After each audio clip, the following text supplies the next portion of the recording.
Este vídeo es posible gracias al aporte de los mecenas del canal. La masonería en los años de la independencia hispanoamericana. La independencia de América y las sociedades secretas. Enrique de Gandía. 1906 a 2000. Historiador argentino de reconocida trayectoria académica. Autor de más de 100 libros y artículos, y fundador y miembro activo de numerosas instituciones de estudios históricos y sociales.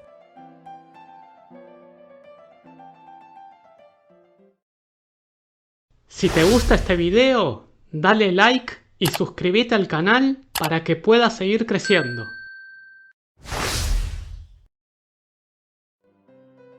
Capítulo 6.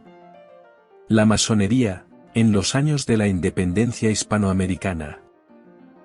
Durante siglos, se ha enseñado y repetido, que la masonería era enemiga del cristianismo y catolicismo.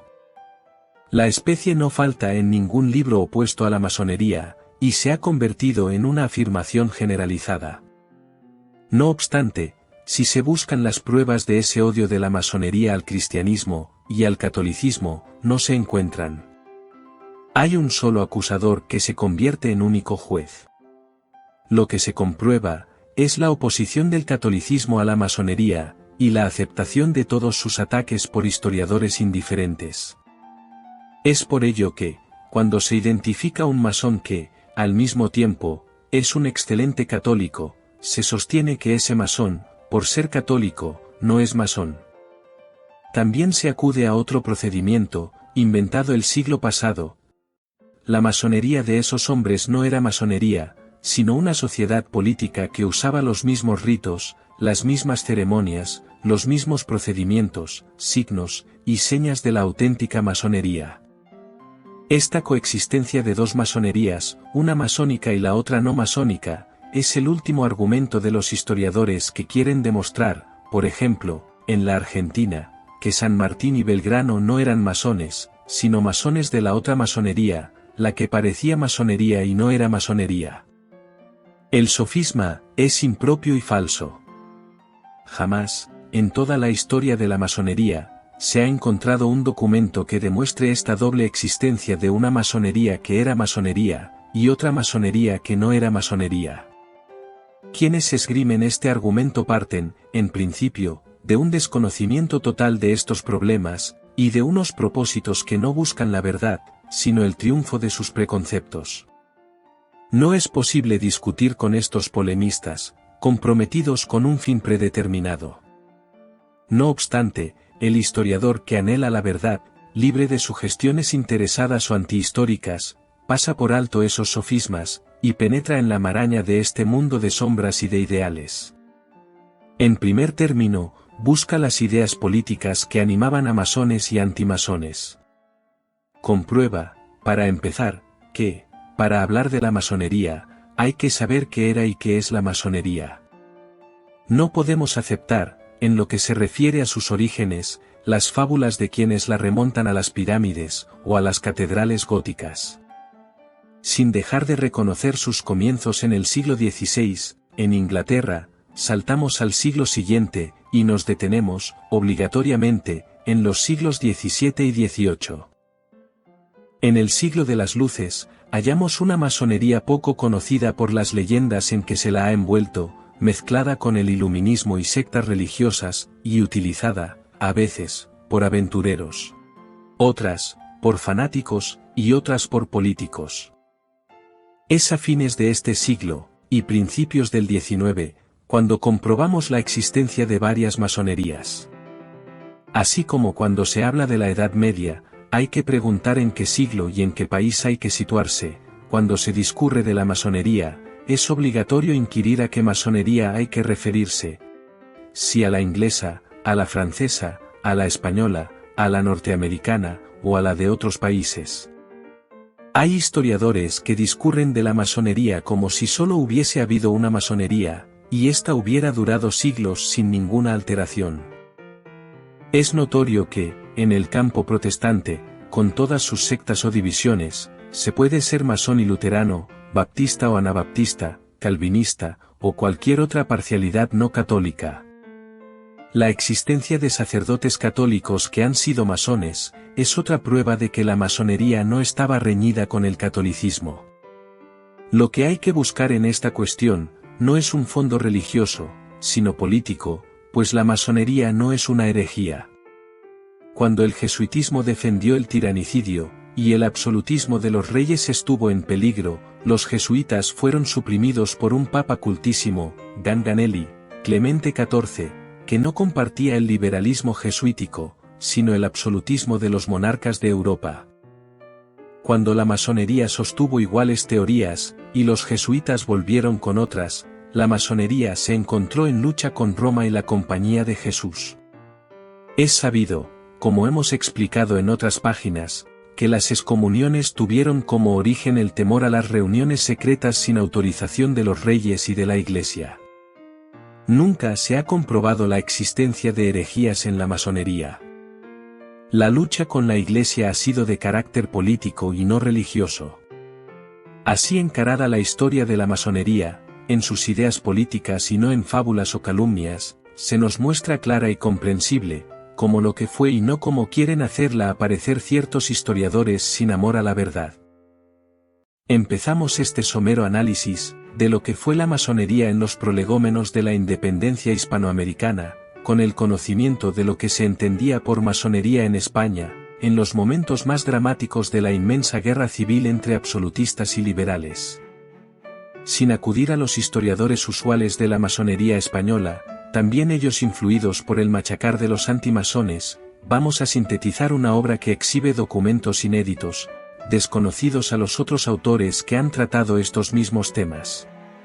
Es el erudito, objetivo, e imparcial libro, Masones, Comuneros y Carbonarios, de la señora Iris M. Zavala, publicado por Siglo XXI, de España Editores S.A., en Madrid, 1971, 362 páginas. Esta obra, cuya introducción está fechada en Nueva York, en 1970, coincide en su pensamiento, no en su rica información, con las ideas expuestas por nosotros desde el 1940, e intensificadas en cada año sucesivo, hasta el presente. Es una profundización en la historia de las ideas políticas, único camino para saber por qué los hombres han luchado y hecho historia. En efecto, es indudable que el viejo sistema de inculcar a los jóvenes, que la independencia de un mundo nació de odios de razas, o de intereses comerciales, o de un insensato afán de independencia, sin ninguna base ni justificación, hace años que creemos haberlo destruido, aunque la repitan no pocos historiadores. Debemos remontarnos al fin de los Austrias en España, y el comienzo de los Borbones, es decir, a todo el siglo XVIII, para otear el panorama de las luchas políticas que dividieron a los absolutistas y a los constitucionalistas, más tarde llamados liberales. El odio a Manuel Godoy, que existió en España desde comienzos de su influencia, no se debió a razones personales, sino a la política que encarnaba. Despótica, absolutista. Los ideales constitucionales son tan antiguos como las fuentes del constitucionalismo norteamericano.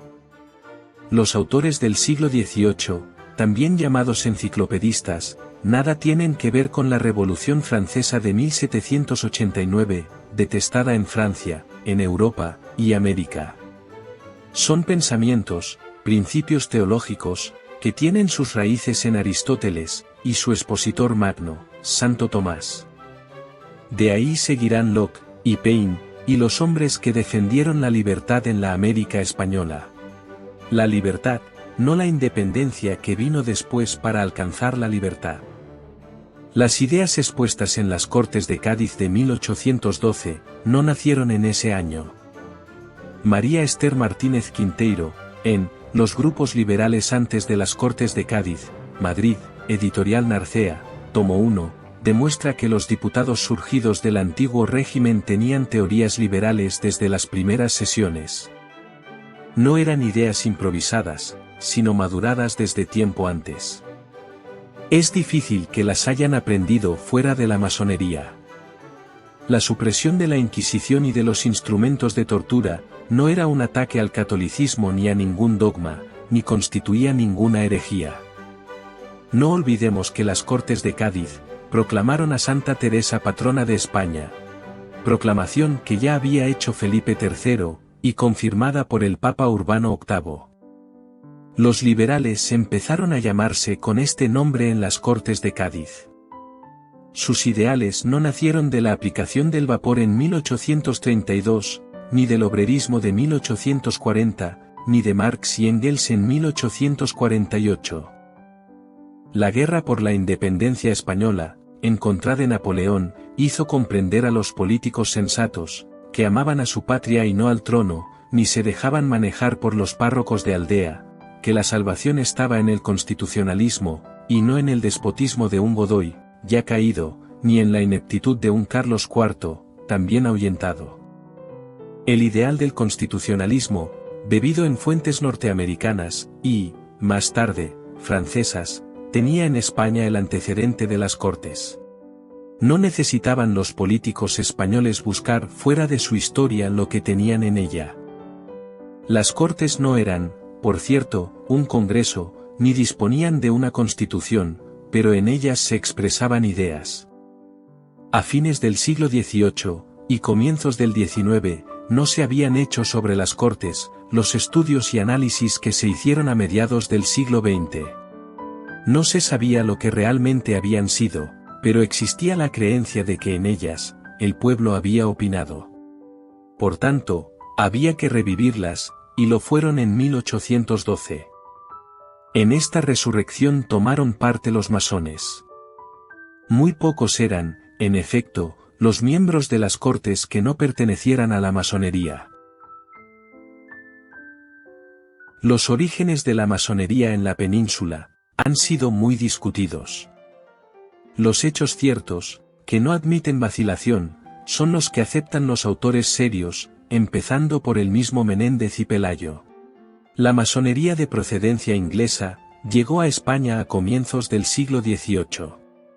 En él hay indicios de una logia matritense. El 2 de julio de 1751, en Aranjuez, el rey Fernando VI dio un decreto que demuestra la existencia de la masonería en España, sin duda desde tiempo atrás, y el temor de que pudiera atacar la religión. El decreto, publicado por la señora Zavala, comienza con estas palabras.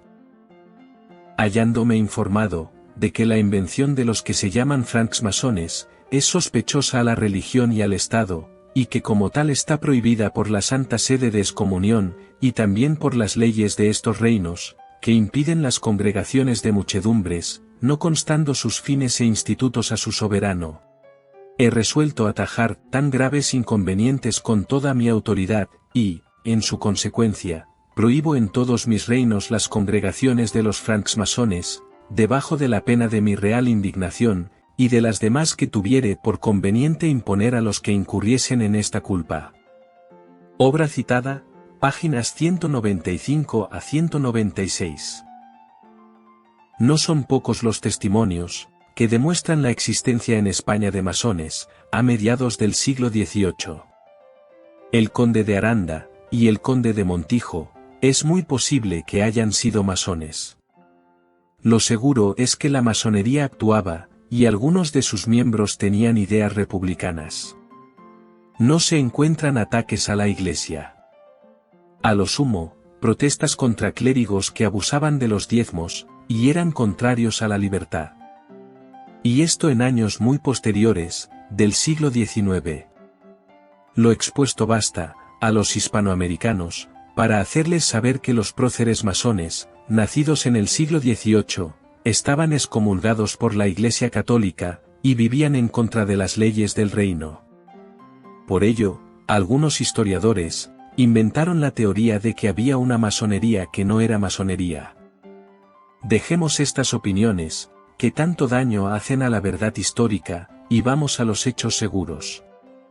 Los franceses, empezando por José I Bonaparte y Joaquín Murat, difundieron la masonería en España.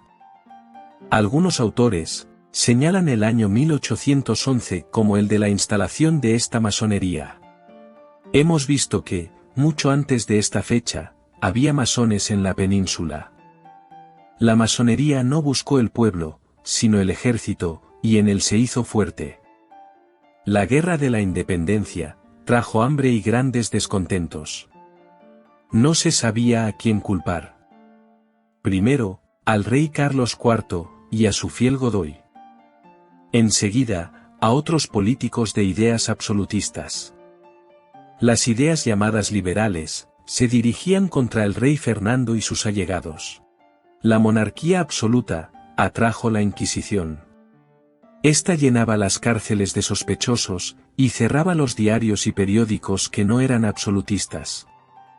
Apareció la palabra liberal en 1812, para designar a quienes amaban la libertad y eran contrarios al absolutismo fernandino. Los partidarios de Fernando fueron llamados serviles. Liberales y serviles se combatían.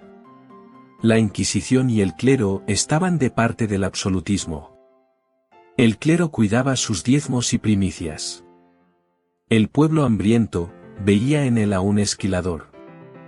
No debe sorprender que los políticos liberales se agrupasen en la masonería, que ofrecía seguridad, refugio y posibilidades de lucha, a quienes querían una constitución y un gobierno que no favoreciese tanto a la Iglesia, y se ocupase de los que morían en las calles.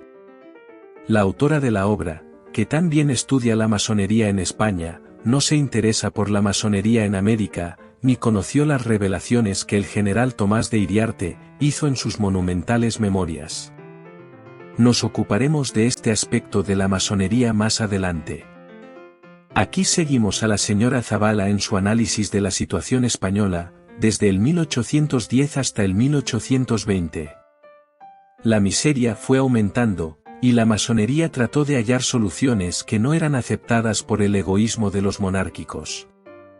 Los masones fueron creciendo hasta el 1820, en que Rafael del Riego sublevó a los 20.000 hombres que debían dirigirse al Río de la Plata, e instauró de nuevo la Constitución Liberal de Cádiz de 1812. La guerra de estos años, en España, tanto la sorda como la abierta, era de ideas políticas y de política económica, no era de religión. Nadie atacaba ningún dogma, ni exponía ninguna herejía. No las encontró Menéndez y Pelayo, que tanto hurgó en busca de herejes. Lo que había, repetimos, era hambre, bandidos en Sierra Morena y en cualquier parte, y políticos que pedían reformas, para que las ciudades no se llenasen de mendigos y de cadáveres. Ser masón, insistimos, no significaba ser anticatólico, ni enemigo de religión alguna. Representaba un ideal político, el liberal, que buscaba medios para impedir la miseria general. Fue el clero, partidario del absolutismo, que envolvió a la masonería con acusaciones que nunca probó. Al encontrarse con una sociedad secreta, que no podía dirigir, ni dominar, y que no era defensora de la monarquía absoluta, se inclinó por la monarquía, hizo causa común con el absolutismo, y se puso en contra de la masonería. Esta, a su vez, tuvo que defenderse y combatir el clero absolutista, que, en lugar de tomar el partido del pueblo, tomaba el de los reyes. En esta guerra, la fuerza mayor que tenía el absolutismo para hacer frente al liberalismo, era la Inquisición. Es por ello que la masonería española enunció, entre sus fines, tomar medidas contra el clero. En realidad, no se sabe con certeza si este propósito es de la masonería, o del Partido Liberal. El hecho es el siguiente. En un reimpreso en Mallorca, del año 1814, publicado por la señora Zabala y titulado, Constitución Fundamental de los Libertadores del Género Humano. Obra citada, páginas 201 a 206. Se lee. 25.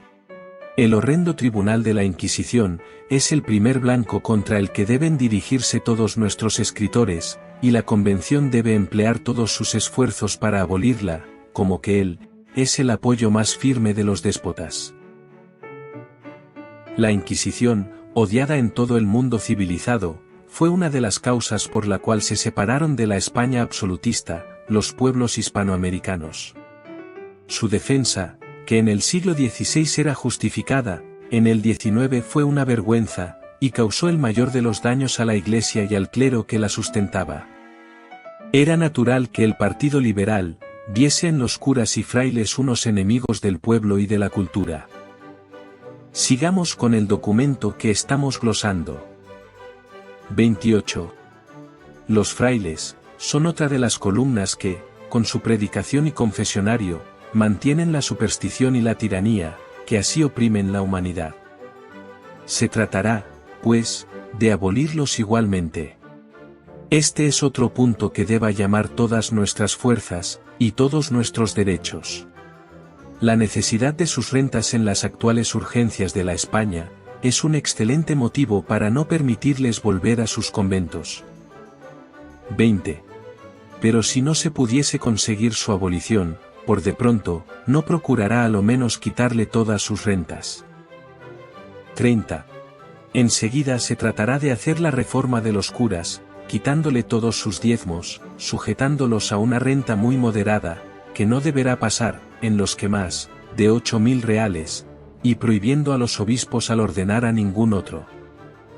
Esta constitución fundamental, deseaba que los ejércitos fuesen mandados, por militares altamente penetrados de nuestras benéficas miras. Recordaba que todos nacemos iguales, que la nación no debe ser mandada sino por quien ella quiera, y como quiera. Que el reinado hereditario, es una usurpación de los derechos imprescriptibles de igualdad que competen a cada ciudadano. Que el mando de una nación debe alternar por todos anualmente, como el mando de un pueblo o de una ciudad. Por último, había que destituir al rey, y los ministros de la superstición, y se proclamará la libertad e igualdad, convocando a los pueblos a elegir un director de la nación para aquel año, y formar la constitución que en adelante debe hacer las delicias, y la felicidad del hombre libre. Este programa, no sabemos si es de la masonería o de los liberales. No contiene la palabra masonería. Es un conjunto de deseos políticos, que pueden ser anteriores a la Constitución de 1812. Fue reimpreso en Mallorca en 1814. No sabemos, por tanto, si es de ese año o de años anteriores. El propósito de formar la Constitución parece demostrar que es anterior a la del 1812. Los masones nunca se llamaron libertadores del género humano. En este documento, se habla de una convención que debía tomar muchas resoluciones. Es una palabra de la Revolución Francesa, que la masonería no ha usado. Por otra parte, aunque este documento hubiese salido de la masonería, nos demostraría que sólo hacía suyas, a las ideas que entonces movían a media España, la liberal en contra de la absolutista. Fueron ideas que pasaron a América, que las vemos en las Cortes de Cádiz, y en su continuadora, como demostró Julio B. González, en una obra voluntariamente olvidada por muchos estudiosos, la Asamblea de 1813, en la Argentina. Son las ideas que, en esa asamblea, hicieron suprimir la Inquisición, los títulos de nobleza, y los retratos de los reyes, y quemar los instrumentos de tortura. Parece que hubieran leído este documento, y seguido fielmente sus instrucciones o propósitos. Otro documento dado a conocer por la señora Zavala, nos demuestra que en Mallorca, en 1818, había masones y que sus fines eran, según la denuncia de un delator, restablecer la Constitución, formar leyes, y quitar derechos, para lo cual se lee un libro francés. El funcionario de Mallorca a quien se le hizo llegar esta denuncia contestó: «Me ha llenado del mayor horror la nota reservadísima. Por ella comprendo que la asociación de que trata debe ser la de francmasones. Lo mismo indica el decirse su objeto final: restablecer la Constitución, formar leyes, y quitar derechos. Lo que se sabe de la franca masonería regular, es que su objeto es destruir el altar y todo gobierno, principalmente el que le protege. Es lo que supone o cree el funcionario mallorquín. A él le dijeron que la masonería perseguía el altar y lo creyó. Lo que sin duda la masonería perseguía, eran los abusos del clero y el dominio real absolutista. El funcionario, Miguel Modet, reconocía la extraordinaria propaganda que, por desgracia, tiene en toda la Europa la francmasonería. La adhesión de la isla de Menorca a Inglaterra, donde tanto abunda la masonería, le hacía suponer que los masones quisiesen restablecer en ella el ideal primitivo estado natural del hombre, como se había proyectado para la isla de Malta. En una carta al excelentísimo señor obispo inquisidor general, del 28 de octubre de 1818, obra citada, páginas 209 a 212, se le da cuenta de la actividad masónica de un compañero de Juan Van Halen, y se agrega, entre otras consideraciones, que no es necesario más para convencerse cualquiera, de la protección que es preciso tenga la secta masónica en la corte. Cuando se suscitaba alguna sospecha de masonismo, los masones propalaban la voz de que la masonería es cosa ridícula y despreciable, de la cual nada hay que recelar, y que es un invento pueril de la gente joven para fomentar el trato entre sí, amenizar, y divertir sus tertulias y refrescos, y aún se atreven a avanzar, que los verdaderos inquisidores y cismáticos son los que hacen asunto de estas bagatelas, y se emplean en su persecución llevados de miras particulares, y por satisfacer sus resentimientos, o cuando menos acalorados por un celo indiscreto, fanático, e inconsiderado. En otro documento, obra citada, página 212, se lee que en la corte los protege mucho, a los masones, uno de la Secretaría de Gracia y Justicia que escribió, y dio a luz, el Lucindo. La masonería contaba con miembros y protectores en muchas partes, desde la corte hasta más abajo. Por ejemplo, un tal Juan Abascal, administrador de correos de Granada. Obra citada, página 214. En el Archivo General de Palacio, en Madrid, en los papeles de Fernando VII, tomo 57, obra citada páginas 217 a 220, hay una historia de la masonería, sin nombre de autor, que no pasa de un informe hecho por alguien que, en realidad, no la había profundizado.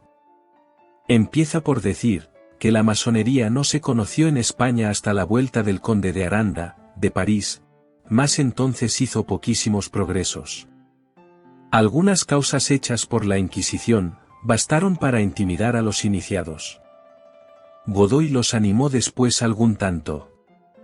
Ya en su tiempo, había muchos masones que habían visto la luz en los países extranjeros, formaron algunas logias, y se recibieron varios personajes, todos con la reserva que exigían las circunstancias. El autor de estas líneas no sabe, por ejemplo, que Bernardo O'Higgins, según sus propios recuerdos, fue iniciado en una sociedad secreta, en Cádiz, en 1802. Tampoco tiene noticias de otros datos, que llevan la masonería en España a fines del siglo XVIII. Más seguro está en los hechos posteriores. Así refiere que, en Cádiz, durante la revolución contra los franceses, se desplegaron las ideas liberales. Parecía indispensable la calidad de masón para ser liberal, y la entrada en las logias se hizo tan común, como podía serlo la de una casa particular. Al autor de esta reseña, no se le ocurrió pensar lo que imaginó un historiador argentino. Que la masonería era una cosa, y las logias eran otra, nada masónica. Por lo cual San Martín, que andaba en logias, no era masón. Tanta ingenuidad no era concebible. No obstante, continúa la historia, era digno de notar que muchos corifeos del liberalismo, desdeñaron alistarse en estas banderas, aunque no por esto dejaban de valerse de la misma masonería, para aumentar su partido y dirigir la opinión. Este es un dato de sumo interés. Ser liberal no significaba, como han supuesto algunos autores, ser masón. Argüelles, Canga, García Herreros, Calatrava, Giraldo, y otros muchos, se negaron a las continuas instancias que se les hacían, y solo han acudido a las logias en la última época que precedió a la caída del último ministerio. El documento continúa con otros relatos. Napoleón había puesto a la cabeza de la masonería francesa a su hermano José, con el título de Gran Maestre del Gran Oriente de Francia. En España propagó la masonería. Fundó logias en Madrid y donde pudo. Se formó un Gran Oriente en Madrid, en la casa medio arruinada hoy en día, que hace esquina a la calle de las Tres Cruces, y a la plazuela del Carmen. El rey José, invirtió de su bolsillo 10.000 duros para adornar ese local, que llegó a ser el más suntuoso de Europa. Jamás se vio una reunión secreta organizada con tanto esplendor. Los mariscales franceses se quedaron atónitos, cuando vieron no solo su lujo y aparato, sino el orden, la importancia, y la regularidad de los trabajos. Se puede asegurar, que no ha habido verdaderos afrancesados, sino los que por este medio abrazaron al partido de José. Es otro testimonio, que nos hace saber que los afrancesados eran masones. No obstante, existe una contradicción, pues es notorio que los afrancesados fueron combatidos por los liberales, y por muchos masones. Todo puede conciliarse, si admitimos que unos masones eran afrancesados y liberales, y otros no lo eran. El documento refiere que, arrojadas las tropas francesas y restablecida la Inquisición, quedó extinguida, de hecho, la masonería. Aquí el autor anónimo, nos da otra noticia que puede ser útil para comprender el intríngulis de aquella política. La de los franceses no existía porque los hombres que la componían habían pasado el Pirineo. La de Cádiz, sin duda muy modesta. A esta última pertenecieron Carlos de Alvear, José de San Martín, el presbítero Eduardo Anchorís, y otros precursores de la independencia americana, que fueron enviados a Londres por la logia número 3, para fundar la número 7 en esa ciudad. Sabemos, positivamente, ahora, que la logia de Cádiz era masónica, y no otra cosa como quieren hacer creer autores indocumentados, y con propósitos no históricos. La masonería de Cádiz era la más importante de los masones españoles, hasta 1814, en que las logias volvieron a tener sus tenidas y se reorganizó un Gran Oriente en Granada, y se puso en comunicación con todas las logias del reino. Esto fue después de 1814. La prisión de Van Halen y otros hechos, pusieron fin a este punto central, Granada, pero las logias siguieron actuando en Madrid y otros lugares.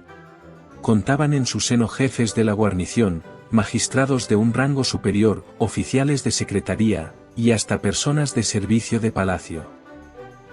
Vemos, en estos acontecimientos, referidos por un autor anónimo, que no ignoraba secretos, al rey Fernando VII, una verdad incuestionable. La masonería era una fuerza política. En nada atacaba la religión. Decir que era enemiga de la religión, es una calumnia o muestra de ignorancia. A lo sumo, era contraria a los excesos del clero. Los personajes españoles que actuaban en ella, no eran enemigos del catolicismo, y no se sentían afectados por las excomuniones de los papas. El mismo documento dice muy bien, obra citada, página 218, que desde entonces la masonería tuvo un fin puramente político, y solo se trató de restablecer la Constitución. Fue la Inquisición que se introdujo donde no hubiera debido intervenir. La Inquisición se hizo política, defensora del absolutismo, y del inepto Fernando VII. Tomó innumerables presos, y los sepultó en lóbregos calabozos. Cuando la Revolución de 1820 los sacó de sus prisiones, estaba ahí Salustiano de Olózaga, el cual ha dejado esta descripción. Si yo fuera capaz de decir algo, de lo que mis ojos vieron aquel día, que fue el último de la Inquisición en España. Penetraban en confuso tropel los ciudadanos de todas clases, por sus vastos y tortuosos subterráneos. Las luces que algunos llevaban, servían apenas para ver su inmensa obscuridad, mas no bastaban para distinguir la entrada de los calabozos. Del fondo de estos, salían las voces de los presos, que alarmados y temerosos de tanto estrépito, servían, sin saberlo, de guía a sus libertadores. Suenan los golpes que echan por tierra las últimas puertas. La vista de las víctimas enciende al pueblo en ira, pero, loado sea Dios, a nadie se le ocurre descargar sobre los verdugos inquisidores, y se templa y se calma la furia popular, solo con destruir las variadas y diabólicas formas de tormentos, que por espacio de más de 3 siglos habían estado inventando, o perfeccionando.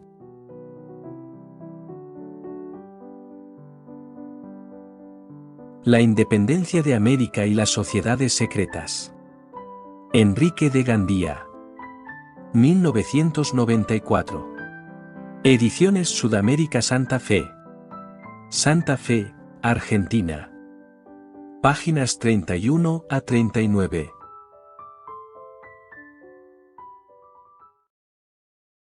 Si te gustó el video, dale like, suscríbete al canal y activa todas las notificaciones para que puedas seguir descubriendo los secretos de la masonería. Este vídeo fue posible gracias al aporte de los mecenas del canal, como Martín Fuchineco, a quien expresamos nuestro agradecimiento. Si quieres convertirte en mecenas, puedes hacerlo en Patreon, una plataforma muy fácil y segura de usar. Visita patreon.com/mmdiegofigueroa y selecciona el nivel que prefieras para acceder a nuestros beneficios. También puedes realizar tu aporte voluntario por medio de PayPal. O adquirir alguno de nuestros libros masónicos, tanto en Amazon como en Ediciones Matrioska. Muchas gracias, y hasta el próximo vídeo.